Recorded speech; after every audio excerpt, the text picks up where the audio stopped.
You thought this was going to be simple, didn't you, Pauline? That's why you ignored us all those years.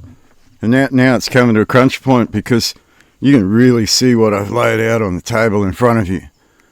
And we're going to keep going. Division 122, secrecy of information. Your senators, Craig Kelly is a senator, and you're a senator, and Lydia's a senator. See where I'm going here, Pauline? 122.1. Communication and other dealings with inherently harmful information by current and former Commonwealth officers. That means you as public servants, Pauline. That means you as senators and the House of Representatives. Communication of inherently harmful information. This could mean things that you advertise on the TV that aren't quite the truth. 1. A person commits an offence if A. The person communicates information and B. The information is inherently harmful information and C. The information was made or obtained by that person by reason of his or her being or having been a Commonwealth officer or otherwise engaged to perform work for a Commonwealth entity. You mean like a senator, Pauline? You mean like Lydia, weaseling away into the Senate and then distributing harmful information out to residents of Australia and yelling, "There's war!" and fist bumping the air over an oath and abusing the king and distributing things to her Aboriginal people. Imprisonment, 7 years. 2. A person commits an offence if the person deals with information other than by communicating it, and the information is inherently harmful information, and C. The information was made or obtained by that person by reason of his or her being or having been a Commonwealth officer and otherwise engaged to perform work for the Commonwealth entity. The fault elements for this offence are intention, and recklessness for paragraphs 2B and C. So the fault elements are intent and recklessness. So that would be exactly what Paul Kelly did when he invited the Aborigine into the Parliament to distribute some sort of information to those Aborigine, privy to them outside of the rest of the country. Pauline, this is the reality of what you all do in your own ignorance as children. You don't follow the law. This is the reality of it, Pauline. You're all children. You're all ignorant of the law. This is the sad reality of it all, Pauline. So,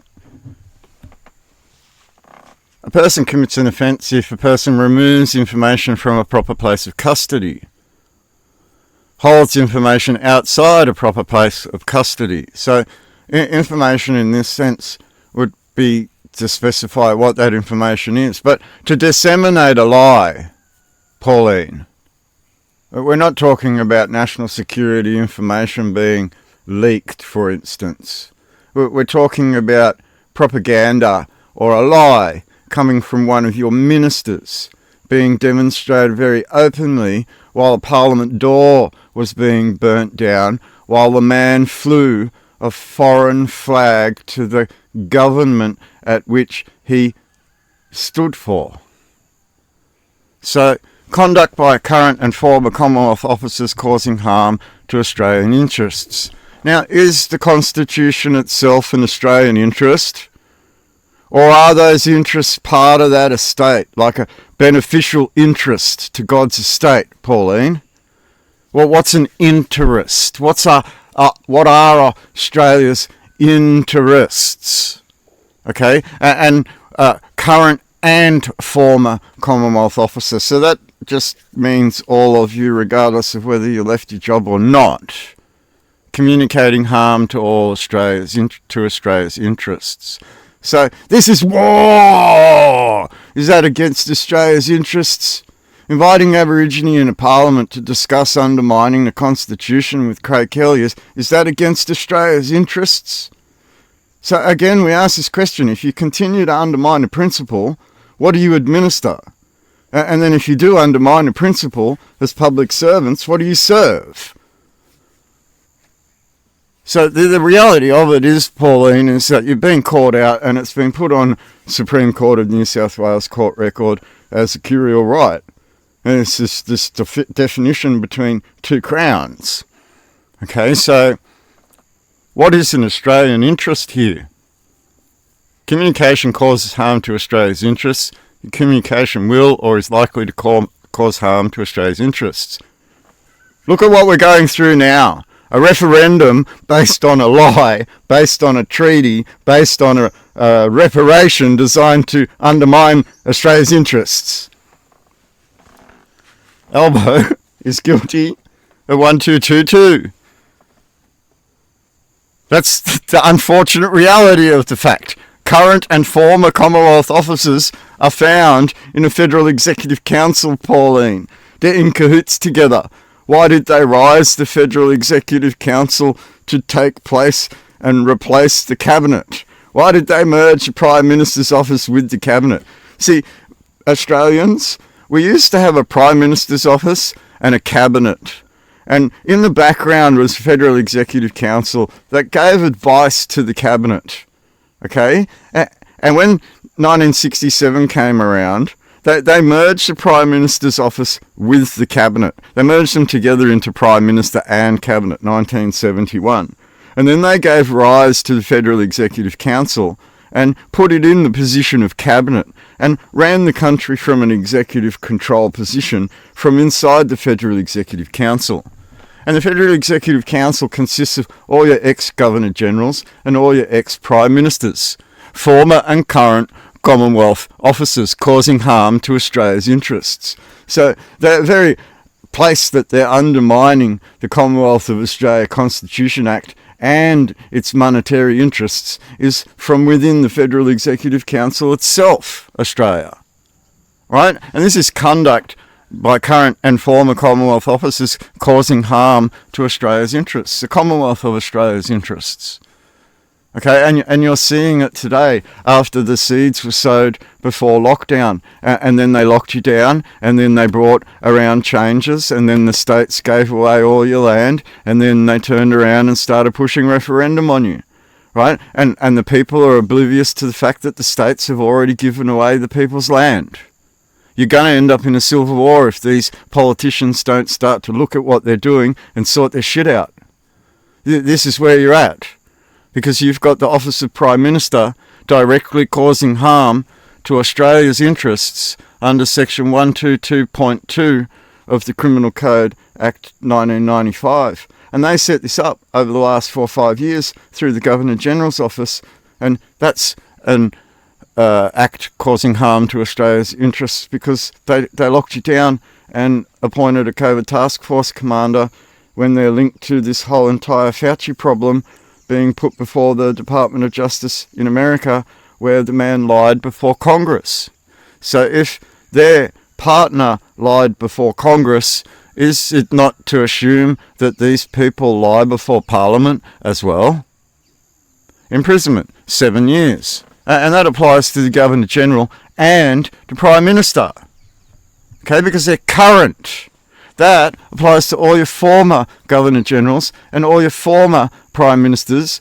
That includes all the Senators and House of Representatives going back 50 years as well. Okay? This now allows you not to excuse them from what would be a RICO offence in America where they are a gang and they should be tried as a gang. And this is where we look at a Nuremberg trial in that Yamashita Protocol applies, and a Nuremberg protocol, or not a protocol, Nuremberg defence applies in that just following orders and just giving orders that are outside of the law are actually criminal offences, war criminal offences. And when you add up the fact that they stopped our people in international law from remembering their dead, then you add up all the war crimes together, Pauline, and you start to look at the fact that conduct by current and former Commonwealth officers is causing harm to Australia's interests. Because we look at God's estate here, and we look at the beneficial interest that is owed to all Australians that you have stolen from them. There's a key point when you take away their beneficial interest and treat them like Esau with the bowl of soup. and you've conned them and lied to them and defrauded them and commit criminal offences against them. That's not under the Hague Conventions or the Geneva Conventions. That's actually breaking the rules that you are supposed to uphold, Pauline. So this seems to be some very serious stuff that we enter into as we scroll further down the Crimes Act. I mean, we could go into aggravated offences. This is could be considered to be aggravation of the people. That's a reality. You know, 122.3 committed by Lydia, 122.4, unauthorised disclosure of information by current and former Commonwealth officers. What did Craig Kelly do in a parliamentary office with normal citizens that had no privilege to be in his office? How did they end up in that office being invited in to act all suspicious and then burn a parliament door down? It just doesn't add up, Pauline. 122.4a, communicating and dealing with information by non-Commonwealth officers. So that just now includes all your employees and agents that work for the Commonwealth, doesn't it? And we can get into the defence of this Commonwealth and the Intelligence and Security Act 1986. We can get into quite a few things here, like Privacy Act 1988. What are you guys doing inside that Parliament is beyond me.